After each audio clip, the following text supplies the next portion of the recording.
What's good? What's happening, everybody? It's your boy Ferris Muthana, and welcome to another great episode of Good Friends, Better Rivals. Today is probably going to be a short episode because Giants are coming off of a bye week. Cowboys already played their game. They played on Thursday, so we already broke it down. But to take me through is probably this quick episode and preview week 4 and a couple of other NFL topics is none other than my main man, Caleb. Caleb, how are you, my man? I'm good. Get ready for a big week this week, big Cowboys game. Biggest game of the week, pretty much. So I'm just Probably. getting myself prepared, getting ready. I'm excited for it. We'll have to see. Yeah, it's actually a double primetime week for both teams. You guys are playing on Sunday night against the Eagles. We're playing Monday night against the Packers. There's also another. Why? Why? Because we're the I don't know. Why are you so many goddamn primetime games? You guys suck. Well, we're a big fan base, so it is what it is. It's like when you guys sucked. You're still on primetime. We're kind of competent. Actually, it's a back-to-back winning weeks. We're on a win streak, I think. So win streak. Yeah, we are on a win streak. So in the pushing back that draft pick. Yeah, we are, man. Hey, man, if I gotta settle for Malik Neighbors, I think I'm okay with it.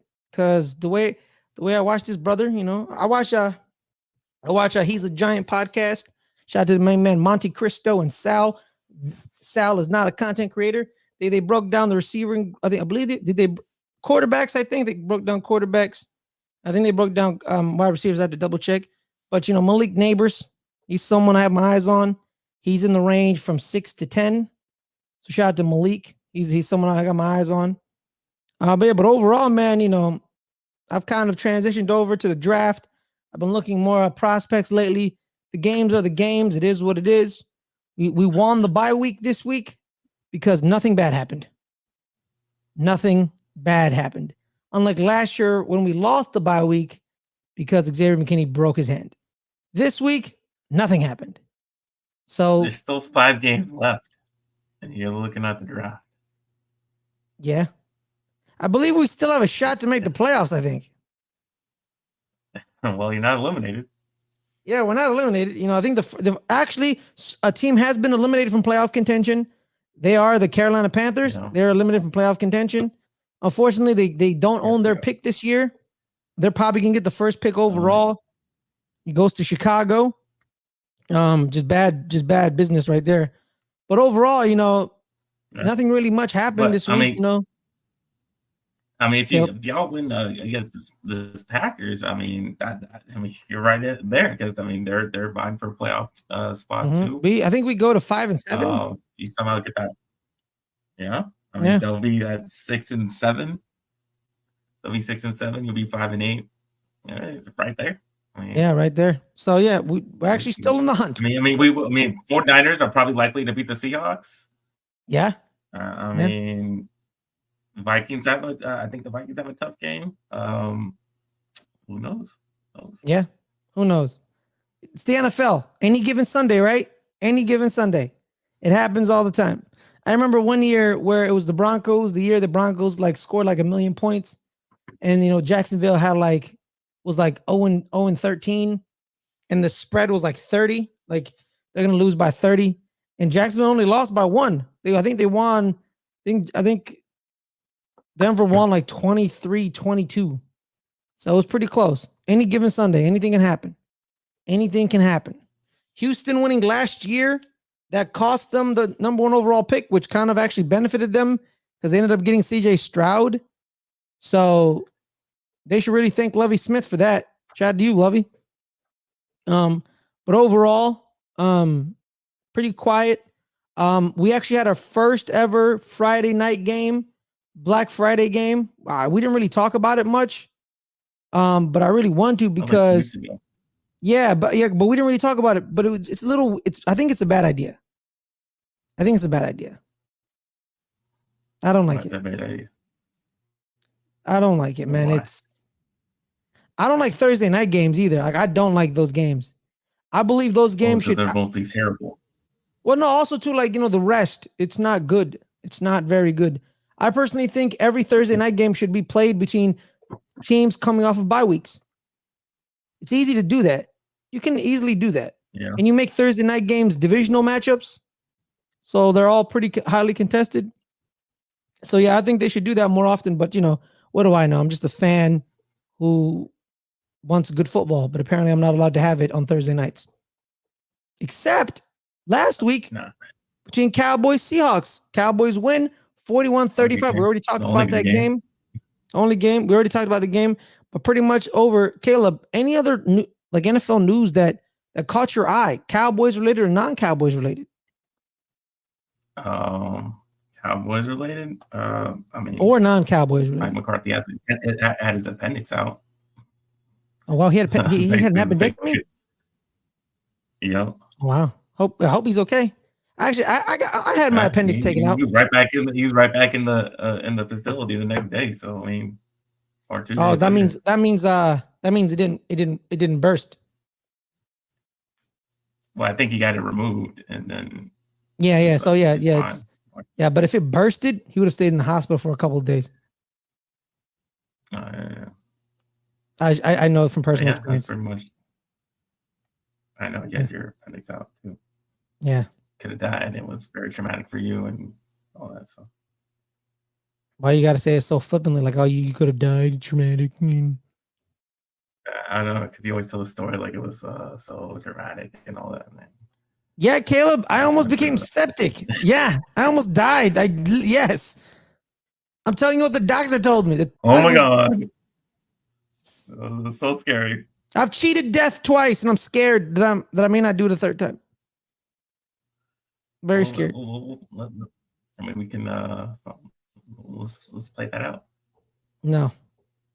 You just admit you want to kill me? What?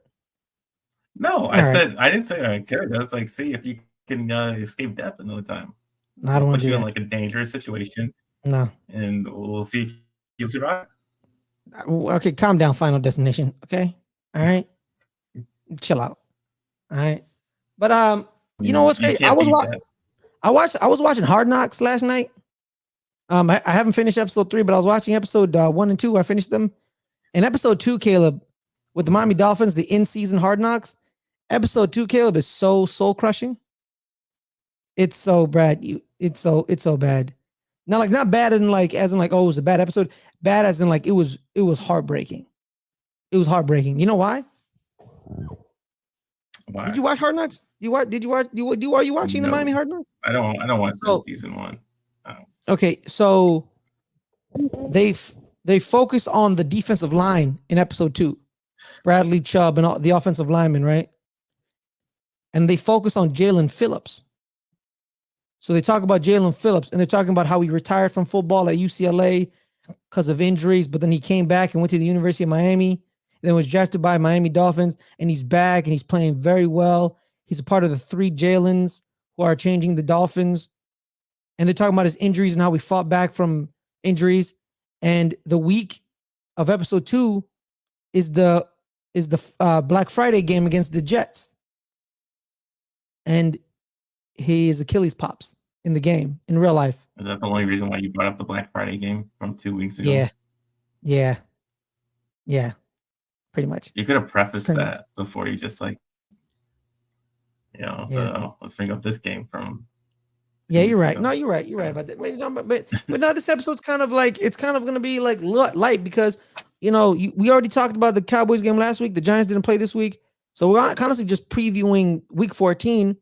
It's a rematch of I believe, was it 3 weeks ago against the Eagles? 3 weeks ago. 3 or 4 weeks ago. Yeah. Week where 9, you guys, so it was 5 weeks ago. You guys almost won, but at the end you couldn't get it. We should have won. We should have won. Was it on the? It was on the road, right? It was absolutely. All right. Yeah. He couldn't. His big foot just had to step out of bounds. Mm-hmm. Lose the game because we get that 2-point conversion. All we had to do is kick a field goal instead of trying to get that touchdown in the end. Mm-hmm. It was a bad loss. We were inches away from winning that game. So yeah, definitely don't feel like they're any better than or better than us, or they've I gotten don't believe better, so either. especially after they just got their ass kicked by the 49ers last week. You want to talk? Hey man, You you want to know, talk about the biggest? I'm gonna talk smack and back it up of all time. Debo Samuel after the conference game was he kept saying like, oh, if Brock was hurt, wasn't injured, it would be completely different. The game would have been different. We would have beat them. We would have blew them out. It would have been close. And people kept they calling wouldn't. yeah, and they kept calling Debo Samuel, you salty, stop crying. Why you keep crying and crying, you cry baby, always salty. And then guess what they did in Philly last week when they said, when Brock Purdy's healthy, we're gonna blow you out. Boom. They blew you out. You Yeah. want to talk and Debo Samuel had a great game. He talked so much smack and he had a great game. Sometimes that happens if you do like Brock, like if Debo didn't have a great game, people would still make fun of him, but he had a great game. So he basically said, I'm gonna back up what I said, dog. I'm gonna back up what I said. The Niners, the videos of them to Philly, they're a bunch of bullies, man. They don't back down. They want to crush your soul. And I think it stems from their left tackle. I think it stems from their left tackle. I think everyone feeds off of his juice. Trent Williams is not someone you mess with. He's not someone you mess with. You remember the Richard Sherman video, Caleb? You remember that video? No. All right, so Richard Sherman, you know how Richard Sherman is. He talks a lot. He laughing in people's face. It was Seahawks, Commanders, Yeah. or Washington after the game. Trent Williams tells Richard Sherman to his face, "I'm gonna punch you in the face right now." And Richard Sherman says, "Ha ha ha ha! You ain't gonna do it." You know what Trent Williams does? He punches Richard Sherman in the face in front of cameras, in front of security guards, in front of everyone. It was at the end of the game scrum, and everyone is like around them. Richard Sherman thought he's not gonna punch me in front of all these people. He ain't gonna do it. He punched him in the face. He punched him right in the face. That's why this team it breeds physicality, it breeds toughness, it breeds a will, like a will to fight every single time. It comes from Trent Williams. It comes from Trent Williams. You know what I mean? Because prior to Trent Williams, people looked at him like, oh, they're good. I like them. They're a little, but the word toughness and the word bullies weren't used. But they were like, yeah, they're a good team. They're solid. They play great defense. But but then when they got Trent Williams, the word physical, tough, bullies, aggressive, willing to fight you for everything. It's Trent Williams, man. He's the key. Trent Williams. Trent Williams is the key of the complete change. But did they crush the Eagles' soul? And can the Cowboys take advantage of that? Can you? Because can't because you guys are very close. But I wouldn't, I mean, the Eagles are called physical, yeah, but are they physical? I mean, I think Bosa was talking about it after the game, this week. I mean, he was saying that, they gave out the blueprint of how we should beat them. He said that, kind of just keep them contained, keep Jalen Hurts contained, rush 4, and then not let him be able to escape out of the pocket and take off and running. So he said that he wants us to win, considering the 49ers still need them to lose so they can get that because they're just a game behind to get that number 1 seed. So obviously he wants to go out and say that so we can go out there and win against them.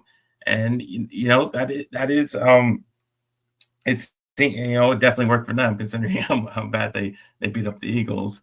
And I feel like we have this the similar type of team defensively as 49ers. We definitely have a great pass rush. We just can't over pursue where we allow him to find a spot where he can take off and run. But he's been reluctant to do that this season. He hasn't had that much rushing yards like he did. He hasn't been taken off and run the ball, or they haven't called run plays like they were for him last season. and I think that's been the difference and kind of why they've been in such more tough games than they were last year, and they don't seem as dominant and offensively at least. And that's a big deal. That obviously most people think it's because he's not healthy, he's not, and then he has to kind of protect himself from not running with the ball. And it's kind of changed their offense a little bit, and maybe it's not as effective as it was last year.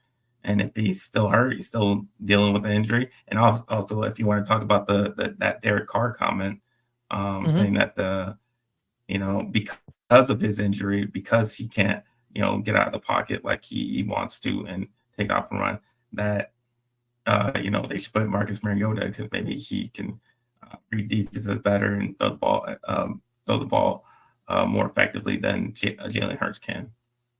If he's injured. Yeah. Yeah, but and my thing is, man, starting quarterbacks, man, they will do anything never to see their backup ever playing a game. You know what I mean? I think he's gonna play at 70%, 60%. Like, because it's Cowboys Eagles, man. You're gonna play. You're gonna play. If he's like 50% under, I wouldn't play him. But if he's like 60, 70, he's gonna play. He gonna try them out there. And I forgot, Caleb, what is the injury again? I forgot to look that up. I don't know. He's been dealing with some type of leg injury like all season. Okay. I can look it up right now. So it's reduced his mobility. Yeah, that doesn't hurt. That doesn't help. But he's gonna play. Would you see the thing is, he's gonna would play, you? obviously. Yeah. Obviously, he's not gonna not play. They're not gonna say, "Oh yeah, Marcus." They're not gonna do that, obviously. So that's why that's why everybody was getting on Derek Carr saying that, like, that's just not gonna it's just not gonna happen for him. But but yeah, he's definitely gonna go out there. But how? Yeah, like that's why Nick Bosa kind of said, like, if you just kind of contain him, can't escape, and just keep him in the pocket, how effective he's going to be. And obviously, it was working for them. So, I feel like we can do that. That's similar things that they can do defensive wise. So that's why I think we have an advantage on them going in this game. Yeah, and I think you guys kind of stopped with the over pursuing because you have a lot of pass rushers, and your true run defenders are Hankins and Mozzie Smith. But I think your pass rushers are not, they're not going bats out of hell. That's how you back couple last year and the year before you took advantage of the Cowboys defense is you let them over pursue, then you run the ball and then you kind of tire them out like what the Packers did last year in that game. But I don't think you guys are falling for that. I don't think you can. I think you're developing into a stout run team because you guys are having more patience with your edges and your pass rushers. You have your designated pass rushers, Dante Fowler, Sam Williams, Osio Digizua, but I think Dexter Lawrence, Micah Parsons, even Osa, DeMarcus. What did I say? Dexter, that's your guy. Sorry, my bad. I was thinking of the better Lawrence. I apologize. So you, yeah, it is, but it's fine. Keep living in denial. But you guys have kind of played. Y'all are very patient. I haven't really seen you guys get gashed like that. The occasional long run, but people haven't like taken advantage of it as we thought at the beginning of the season. What me and you were saying, Caleb, is, oh, you beat the Cowboys by running the ball to stop their pass rush. But I don't think you can do that anymore. I think we saw that in the Cardinals game early on this season. Yes. How bad they were gashing us in that game. But yeah, I think we've done a great job, at least in recent weeks, of containing the run game. I definitely, even in the last game, they didn't run for very many yards. We pretty kind of shut down DeAndre Swift, and Hurts didn't really take off on us. So I think we've done a pretty good job of stepping up our run game, at least in the recent weeks of the season. And so I don't think that'd be a problem much. the thing I guess is what we saw last week with DK Metcalf against Ron Bland. Obviously, we saw him get cooked a whole lot in that Yeah, game. he got beat down, But man. in the previous but in the previous game against AJ Brown and Devontae Smith in the last game, they They didn't didn't really really do do that much. much. I mean, they I think what his techniques, Ron Bland technique, works better on AJ Brown because he's kind of a bigger, more physical type of receiver than DK Metcalf. Just pure speed and beating them with the speed. I think his techniques are more effective on those type of receivers. Slower receivers. But Slower receivers. yeah, Hmm. more physical type of receivers because then he can just hang back and you know use his speed to go and make the pick. Um, but we still got another speed guy on the other side with Devontae Smith we got to take care of. But I think Gilmore, he's better and he's obviously knows what he's doing against any type of receiver. So I don't feel like it'll be too much a problem. I think we'll have the similar games that they did. I think the main thing defensively is we did a pretty good job overall. It doesn't show in the score because we scored 28 points, but I think overall we did a pretty good job. It was those situational plays on those third downs, fourth downs, or when they really needed a touchdown, they got it. They at those big plays when they needed to. I think that's why. I mean, that's why they scored all their touchdowns that they did. It was just situational football that got them their points, and we Hmm. got to be better in those situations. We got to stop them when we have to, when it's a must stop. And this is the third down, this is the fourth down. We got to stop them at those points, and we weren't able to do that last game. But it's just like you said, it's by the execution. We just got to do it. We just got to literally just go out and do it. Just do it. Just do it. Shout out to Nike. Um, but yeah, pretty Yeah. much the last game, AJ Brown and Devontae Smith did have a touchdown apiece, but their yards Yeah. weren't. It was 66 and 51 yards with a touchdown apiece. Devontae Smith had 3 catches, so it was a 17-yard average. So yeah, like that was the I think that was always the problem with the Giants is when they would have momentum, right? They would always do something dumb on like a third down, or they give it up on something like a third down or a fourth down, or like that would happen. Like holding on third down, or like Yeah. defensive holding on third down or pass interference. It would always like that. Like and me, I'm like you feel like, oh man, the refs are you think the refs are after you, but then you look at them, you're like, oh, why is Darnay Holmes choke slamming somebody?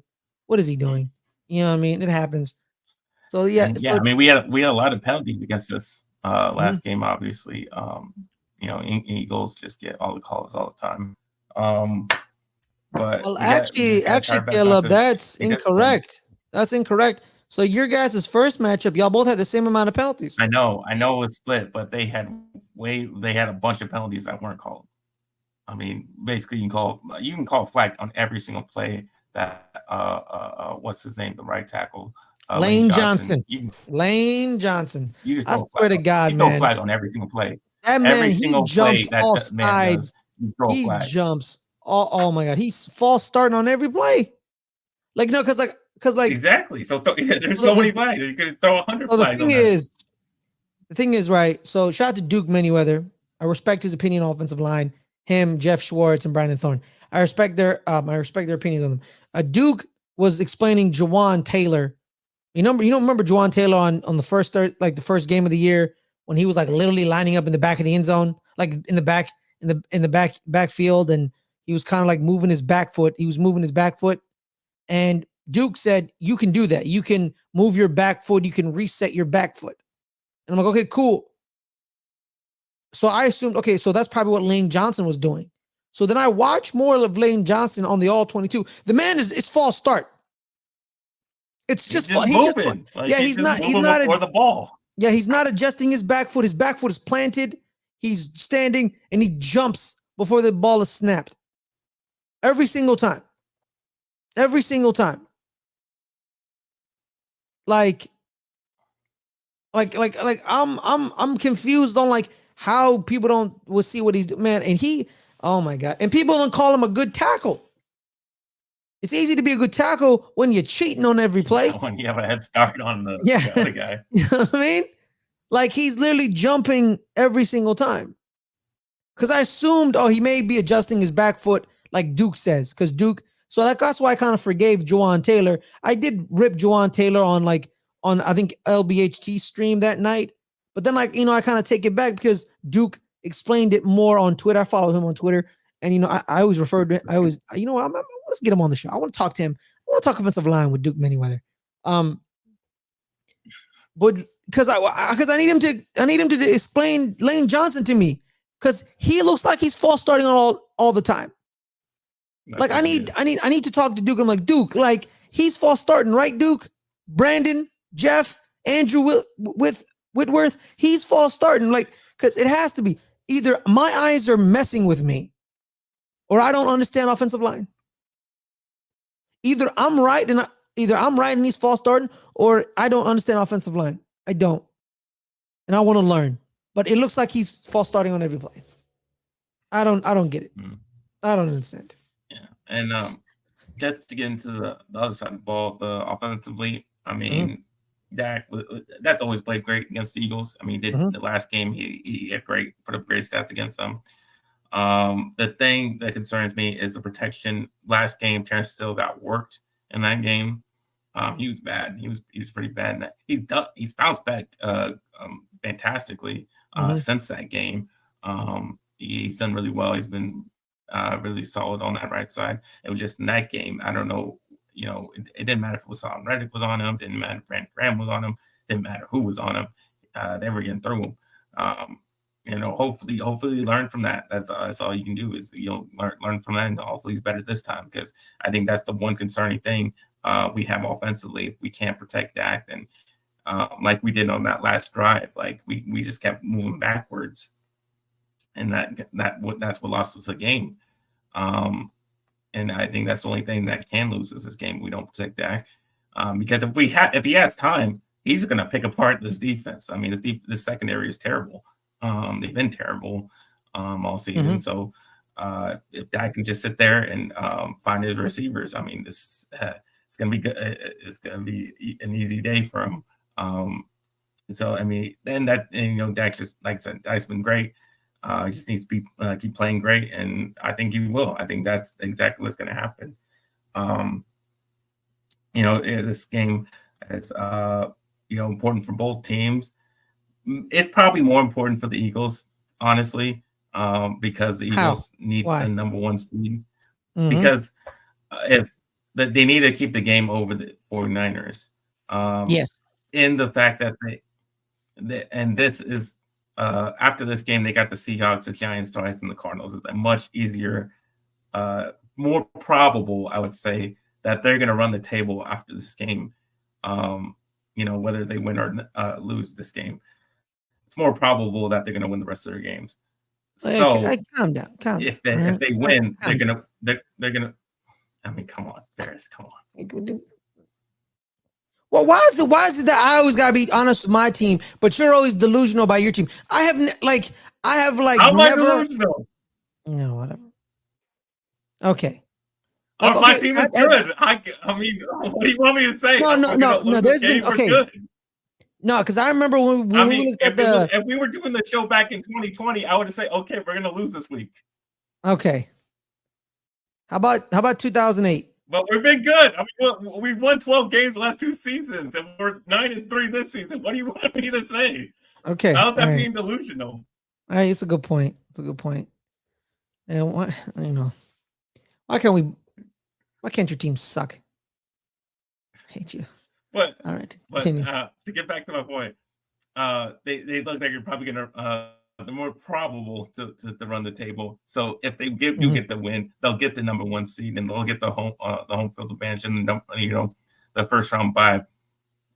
But even if they lose, even if we win, I mean, we still need to we still need them to lose a game, because they'll have the tiebreaker if they beat the Cardinals, because that means they'll have a better common opponent record, considering we both play the same teams. And the fact that we lost to an NFC team in the Cardinals and they lost to an AFC team in the Jets. So if we end up tied at the end of the season, they're going to win it. And for the fact that we actually have to run the table and beat all those next teams, even after this game, going forward to try to even get to that number one seed or just the division even.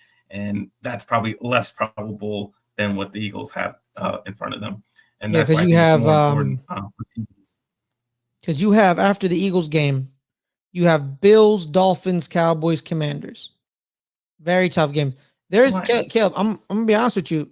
There is a universe where you go 0-4. I don't think we're going 0-4. I mean, there's no way we're going 0-4. Okay, fine. 1-3. No shot. Especially if we needed that game against Washington. We're not losing to Washington. If we need that game. That's what we said last year, and you lost to Washington. We didn't need that game. It wasn't nothing. No, we didn't. You need that we weren't going to move. And that they didn't played you need that game to go up. They had a vanilla playbook. That's why if they took it seriously, they wouldn't have came out with the strategy that they had. So you hate playing that they did. So you always take the Giants game. We wanted to win. I'm not saying we didn't want to win the game. I'm saying, but we did go in with a vanilla game plan. Mm-hmm. I wish you had a vanilla game plan against the Giants. But that's why I think it's more important for the Eagles, because I think it's just more probable that they do get that. They run the table. That one seed, they win the division, and they. Caleb, wouldn't it be not important for them because they can run the table, but you probably can't run the table because you have to beat the Bills and the Dolphins. Even if we do run the table and we end up tied, we're still going to end up then second in the division. We're still not going to win. Reg. Shout out to you, Reg, living big. I'm saying, even if we do win the game, there's still a chance we don't win the division. Okay. Yeah. Yes. That's why it's not as important. We still end up the 5 seed. So either if we lose or win the game, we're probably still the 5 seed. Mm-hmm. Because you have, if you want to win the division, you have to basically match them win by win, and their schedule is much more easier. Win this game and hope they lose the game. So it's not, like I said, it's still important, but not as important of what they ultimately gain from winning the game. Yeah, because they're going to end up facing the Seahawks on Monday night, Giants, Cardinals, Giants. So they face the Giants twice in 3 weeks. So and Arizona. So they could go 3-0. They can go 4-0. So you gotta match them win by win, and you have a tougher schedule. So win means nothing for you, loss means nothing for you because you could still probably. We're still end up the 5 seed, so that's why. Yeah, but if let's switch and they lose, you have a better record the last 4 games. I think you win. If Dak wants to win MVP, he definitely needs to win this game. Yeah. I think that's where it comes in importance, because he needs a significant win. He needs a big win. That's true. So if he wants to win MVP. He wants to win the MVP, then it becomes very, very important. It's actually a pretty tight MVP race this year. It's a pretty tight race. Well, yeah, because nobody really standing out, really. Yeah. So you have Purdy. You have the big numbers. You have Dak. And you have Tyreek. Yeah. Mm-hmm. Me personally, man, if Tyreek gets 2,000 yards receiving, I would give it to him. Would you give it to him even? Say Dak wins all these tough games. Mm-hmm. You wouldn't let Dak get it? No, because what Tyreek did. If he just goes straight, runs the table, has good games in all of them, he's still not going to give it to him? Because if Tyreek gets 2,000 yards, that means the Dolphins are like a top AFC team. And him as a receiver doing that, being the engine, it's much more impressive him doing it than when Dak did it, because a lot of quarterbacks do what Dak's done. You know what I mean? But not a lot of receivers have done what Tyreek Hill's done. Because when Calvin Johnson broke the record, right? People are like, oh my God, he broke the record. The Lions didn't make the playoffs. They didn't make the playoffs. You know what I mean? He broke the record, but they didn't make the playoffs. Tyreek breaks the record, makes the playoffs, and the Dolphins are what? Like, aren't they like 9-3? Right? They're 9-3, right? Like, yeah, I think they're number 1 seed. Yeah, they're the 1 seed. Are they the 1 seed? Are you sure about that? Yeah, they're 9-3. So yeah, so they're 9-3, and the Ravens are 9-3. So I think the Ravens are the 1 seed. No, because they're going to end up facing. It's the right? Dolphins. Dolphins are 1 seed. See, so exactly. See, so the Dolphins are the 1 seed, and we all know who their best player is. It's 10.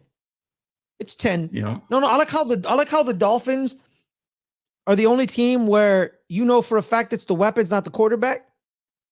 So like everyone knows it's 10 and 28 and 17. Jalen, Tyreek, Devon H.A., Raheem Mostert. Everyone's like, look at the weapons, right? And they give Tua no credit. They give him some credit here and there. But on the flip side with the Niners, it's all Brock Purdy. He's the reason. Even though he has Christian McCaffrey, he has Deebo Samuel, he has Brandon Ayuk, he has George Kittle, he has Trent Williams, right? So one team is not like the other. One team, they're basically the same team, right? Miami, Devin A-Chain, Raheem Mostert, Jalen Waddle, Tyreek Hill.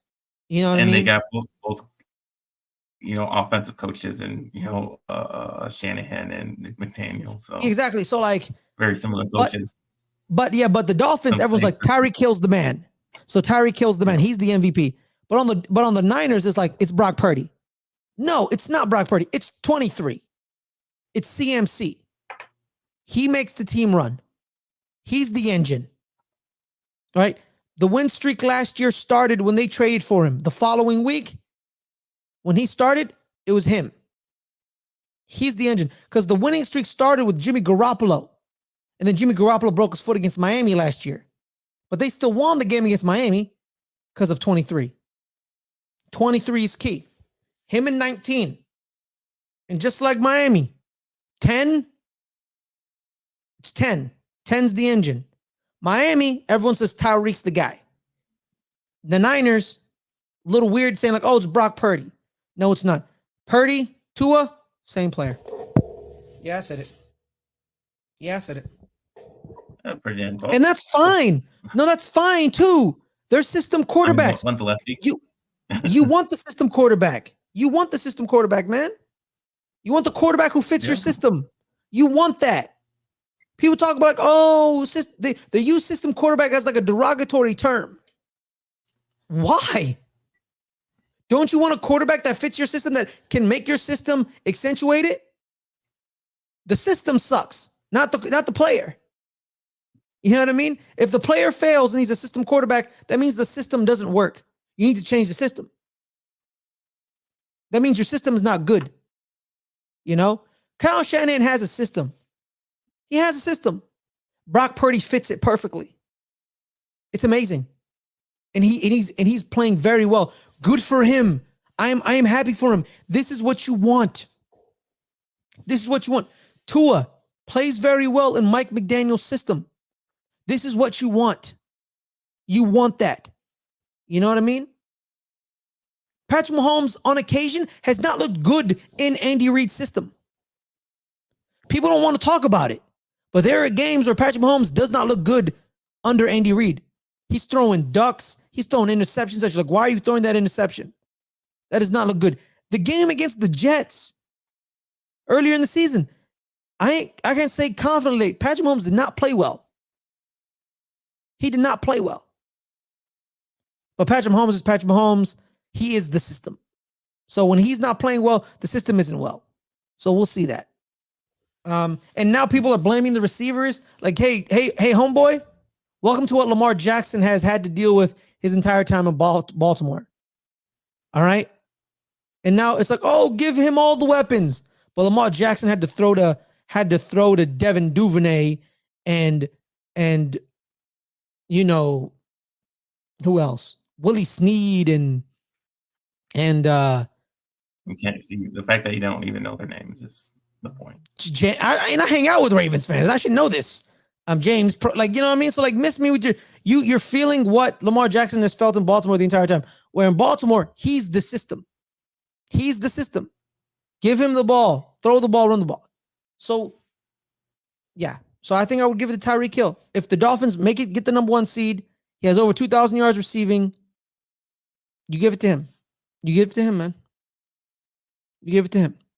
All right.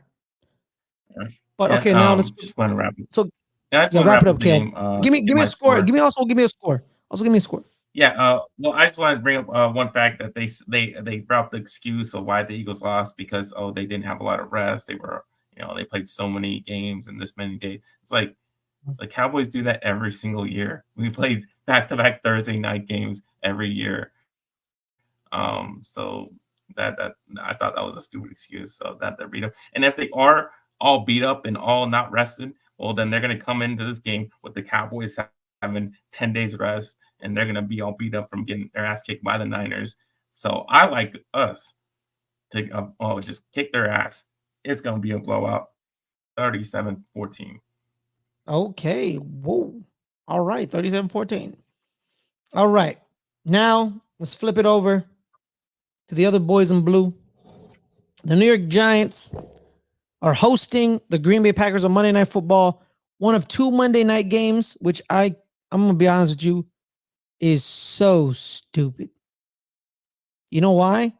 Because they're literally Why at the same time? That's what I'm saying, right? Just, so I think someone on I Twitter, I right? like the back-to-back, the 4 o'clock and then the 7 o'clock. That I can, that's okay. Caleb, But there it is right there. And that's what someone on Twitter said. Why not split Monday night and have like a West Coast game and an East Coast game? You know what I mean? Like why don't you do that? Where like, well, they did that. They did that in previous seasons where they had the 4 and o'clock and the it was 7 o'clock. perfect. It was perfect. It was absolutely perfect. But I don't know why they're both like. I think the other game is Miami. Time. Is Miami New Orleans? It's Miami and Titans. Oh, Miami Titans at 5. Like, they're both at 5:15. It's pure stupidity. It's pure unmitigated stupidity, in my opinion. I think it's just dumb. I honestly think it's dumb. And I don't get it. But Giants coming off of a bye week, so they have rest. We're starting Tommy DeVito. We're activating Tyrod Taylor. He will be the backup. Biggest story coming out is Tyrod Taylor is not happy that Tommy DeVito is starting over him. But with me, I'm like, all right, bro, like you got injured. He played. What do you gain by putting Tyrod Taylor out there, though? Like, no, you gain nothing. Your quarterback. So yeah, you gain nothing. You gain nothing. Could develop. He could. Yeah, he could develop to a high end too. He could be a high end backup. He could be our David Carr. Shout out to David Carr, 2-time Super Bowl champion David Carr as Eli Manning's backup. He could develop into a 2. So like, because we already know what Tyrod Taylor is. Like no offense to Tyrod Taylor, like we know what you are. So they started Tommy DeVito. So I think personally, it's a non-story. I get Tyrod's mad, but personally with me, it's a non-story. The other big story is Wink Martindale today was asked about the report by Jay Glazer. And I think his quote was, let me bring up his quote because I believe Al Stapleton and Jordan Rana both had the quote. Let me see. Let me point. Where are you at, Mr. Jordan Rana? Shout out to the beat reporters. People got on them for not knowing that story. Here it is right here. Wink Martindale was asked if he wants to come back with the Giants. He responds with, yeah. And what's his relationship with Brian Daboll? He responds with, we're fine. Same thing it was last year. Has he been given any reassurances? Wink Martindale, we haven't even talked about that. Martindale said Daboll did give him a heads up after the Patriots game of the Jay Glazer report on them being in a bad place. He tries not to put too much stock in it. The veteran coach views the Giants' job as a destination, not a stepping stone. It's clear he wants to stay with the organization, thinks they're building something special in New York. He's not the problem. The defense is not the problem. There was a little hiccup with Xavier McKinney where Wink Martindale was like, what are you talking about? The defensive leaders are always open. I always listen to them. They have open communication, and he's mad that no one's really listening to them. But Wink Martindale hasn't been the problem for the past 2 years. We all know what the problem is. It's the offense. It's definitely the offensive line. And we need to fire Bobby Johnson. Yeah. He needs to be fired. Because Joe Schoen had a press conference and they asked him, do you think Evan Neal can move to tackle? And Joe Schoen said, no, he moved to guard. He's moving to guard. And Joe Schoen was like, he's a tackle. We're going to try him out at tackle. And they asked Evan Neal, are you a guard?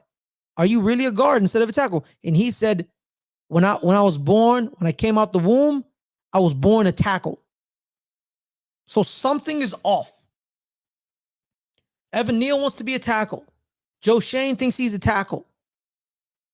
It has to be Bobby Johnson. It has to be. Because I remember seeing his Alabama tape. His Alabama tape has been shared around to be reminded of, like, this is the prospect. He had power. He didn't look slow. But something happened. I don't know. Something happened. So if we fire Bobby Johnson, get a new offensive line coach, and it's still a problem, then it's Evan Neal. It's Evan Neal. But right now, Bobby Johnson needs to go. And you know what? If I was Brian Daboll, I had this great article written about me, how I don't hire my friends. I hire the best person for the job. You need to fire Bobby Johnson to get somebody better. And going against this Packers team, who just had a great Sunday night game against the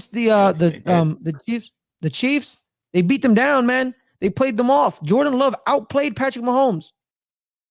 He played like he had a vendetta against them, which he does, because you know what they did to his. They did that against the Lions the previous week. I mean, he's been really hot lately. Being the Chargers, being the Lions, being the Chiefs. I mean, those are good wins right there. And you know what's crazy about what's crazy about the Packers, Caleb? What's crazy about the Packers is all the skill players, they're all young. They're all growing with each other. Christian Watson, second-year player. Romeo Doubs, second-year player. Jaden Reed, rookie. Devontae Wicks, rookie. There's another dang it. There's another, what is it? There was another receiver. What was his name? Let me look at the player stats. Packers. Yeah, here it is. Romeo Doubs, Christian Watson, Devontae Wicks, Tucker Kraft, Jaden Reed, Malik Heath. That's his name, Malik Heath. They all showed up, had good games. Christian Watson is definitely the jewel of the group. 7 catches, 71 yards, 2 touchdowns. But hey, man, Romeo Doubs, he's a problem. Romeo Doubs is a problem. 4 catches, 72 yards. That's not okay. And if we have a weakness in our defense, it's our corners. We have rookies. We have aging veterans. They're learning on the job. They're thrown in the deep end. Cordell Flott has been played very well. So I think Flott is going to be definitely in the slot. Flott in the slot.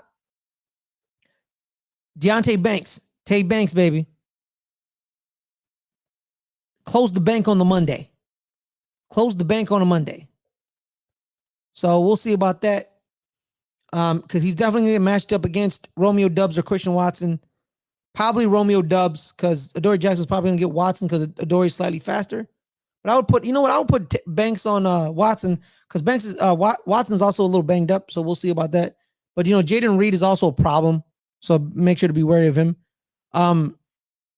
They're playing well, man. Mike LaFleur, Caleb, has never lost in December. 16-0. 16-0.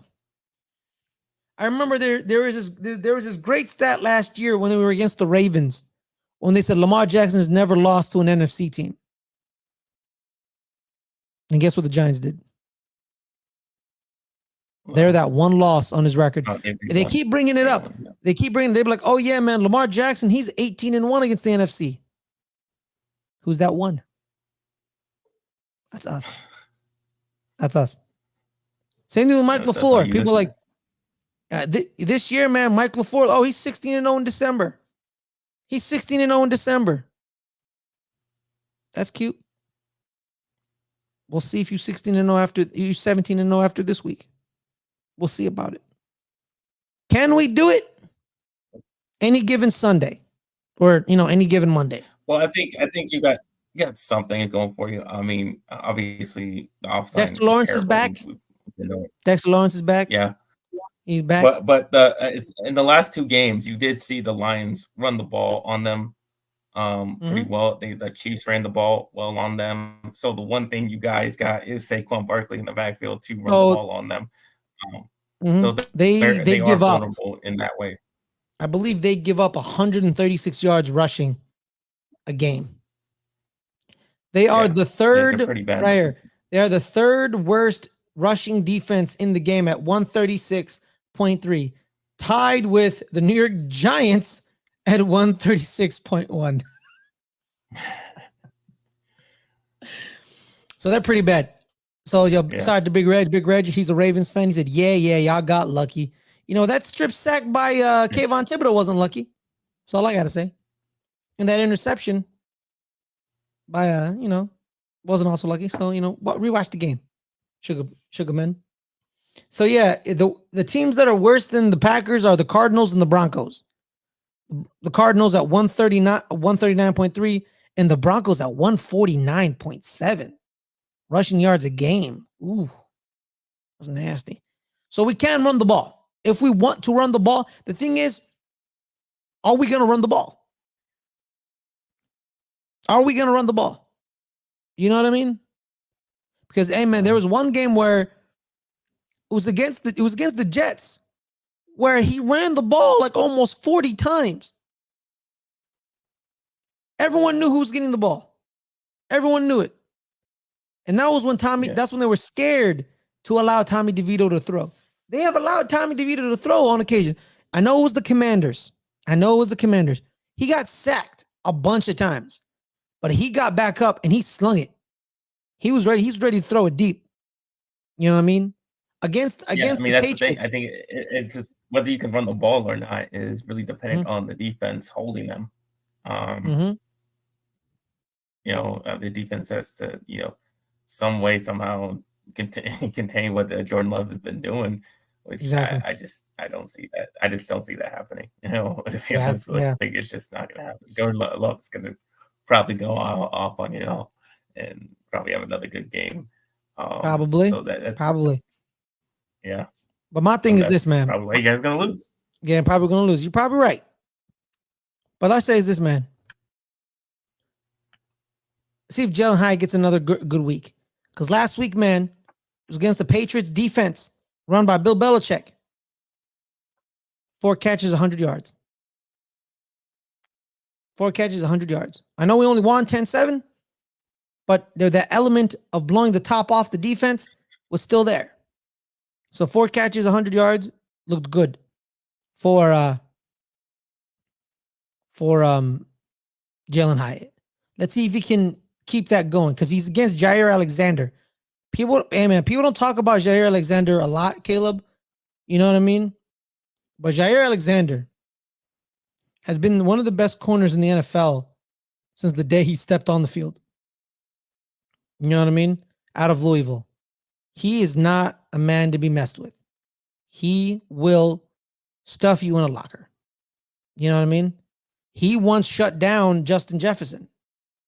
You know what I mean? And they fight each other every year, 2 times a year. So iron sharpens iron. So he'd be like, man, if he's facing Justin Jefferson twice a year, he's going to look at you like, bro, who are you? You ain't Jets. You know what I mean? If I can do it against Jets, I can do it against anybody. And he's going to be a problem. Rashawn Gary's been having a great couple weeks. So Rashawn Gary, questionable though. He is questionable. Yeah. But he's someone to not take lightly. Their safety has been pretty good. Shout out to Jonathan Owens. You know what I mean? Simone Biles' husband. Shout out to him. He's been playing very well. But overall, yeah. I think we do lose this game because the Packers are flying. But I think we don't lose. I don't think we get blown out though. I think we have a tough game. I believe they win. I 31-21. 31-21. Packers. Yeah. Yeah. Oh, Yep. Shout out to that Big seems Red reasonable. saying Packers do a great job of drafting quarterbacks before they need them and letting them develop. That's true, man. Hey, man, this is the franchise that went from Brett Favre to Aaron Rodgers to Jordan Love. Am I saying Jordan Love is going to be Aaron Rodgers and Brett Favre? No. But you're telling me Aaron Rodgers didn't have a great season his first season, so it kind of feels like the first season he started, I think they were a losing team. Yeah. My thing is this, man. It's like Pittsburgh when they drafted Chuck Noll. They drafted Chuck Noll in the 60s, and he was their quarterback till the 90s. And then they got Bill Cowher. And then Bill Cowher was their quarterback till 2007. And those are coaches. Yeah, but those are coaches, which is more which is easier. But these quarterbacks, this is more impressive. You trade for Brett Favre in Atlanta because Atlanta was like he's a fat drunk who don't want to work hard. And you know what? Jerry Glanville was right. He was a fat drunk who didn't want to work hard. So they shipped him out. People look at Atlanta like, oh, Atlanta messed up. No, they didn't. They were right.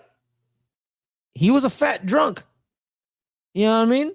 He would drink, and Atlanta didn't think he took it seriously. So they shipped him off to Green Bay because Mike Holmgren and Andy Reid were like, that's a wild stallion we can tame.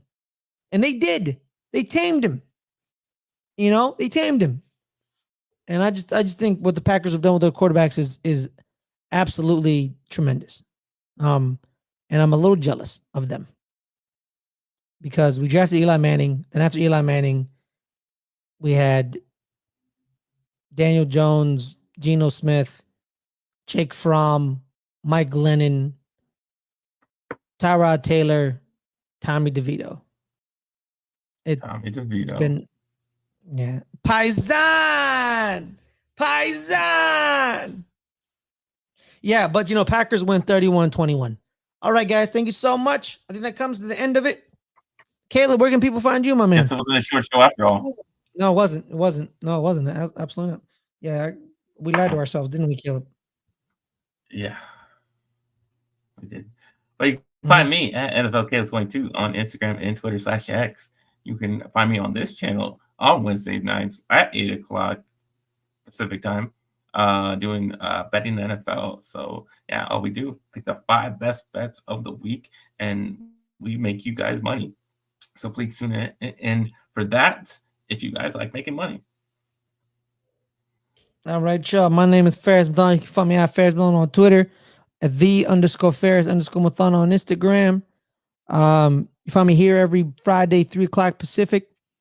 But today you won't be finding me on the entertainment channel at 8 o'clock Pacific because unfortunately we have to cancel the show due to unforeseen circumstances.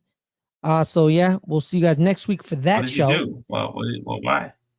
Why? Oh no, it's not me. Cancel? No, it's not me. It's not me. Oh, I thought my go-to is to blame you. Yeah, I know, but you're wrong this time. But guys, we're at 119 subscribers. 119. We're 1 away from 120. Tell someone to subscribe. Like this video and subscribe. So we get 120 means we're 30 away from 150, which means we're 80 away. We're 81 away from 200. Like this video, share this video to everyone. Your mom, your dad, your grandpa, your grandma, your sister, your brother, your wife, your lover. All of them. Hit that subscribe button. Without further ado, everyone, thank you so much for listening to us ramble about our favorite football teams and probably, cry inside like I always do. We appreciate the support. Have a wonderful day.